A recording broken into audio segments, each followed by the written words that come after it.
మీరు నీళ్లు బాగా ఇచ్చినప్పుడు ఏడీహెచ్ ఆగిపోతుంది. మీరు సిస్టమ్కి వ్యతిరేకంగా వెళ్ళకూడదు. ఇదే సమస్య. మన ప్రతి చోట సిస్టమ్కి వ్యతిరేకంగా వెళ్తున్నాం.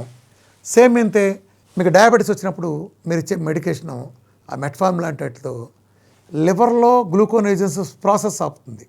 మీరు స్టోర్ చేసుకున్న గ్లైకోజన్ నుంచి వచ్చిన గ్లూకోజ్ రిలీజ్ కాకుండా ఆపటం చేత అది ఆపి దాన్ని మీరు డయాబెటీస్ తగ్గడానికి ప్రచారం చేస్తారేంటి? అది సహజమైన ప్రాసెస్. దాన్ని మీరు ఎలా ఆపుతారు? అట్లాగే మీకు ఈ కార్డియాక్ మందులు ఇచ్చి కొలెస్ట్రాల్ కట్ చేస్తూ ఉంటారేంటి? కొలెస్ట్రాల్ అయితే మనిషి చచ్చూరుకుంటాడు. లివర్లో తయారయ్యే కొలెస్ట్రాల్ని మీరు ఇన్హిబిట్ చేయడం ద్వారా గుండె నొప్పులు తగ్గవు, మరింత పెరుగుతాయి. ఆ కొలెస్ట్రాల్ తగ్గితే గుండె జబ్బులు తగ్గుతాయా? ప్రతి చోట అది ప్రకృతి అలా లివర్ తయారు చేస్తే దానికి ఒక పర్పస్ ఉంది. మన లివరు గ్లైకోజన్ రిలీజ్ చేస్తుందంటే దానికి ఒక పర్పస్ ఉంది.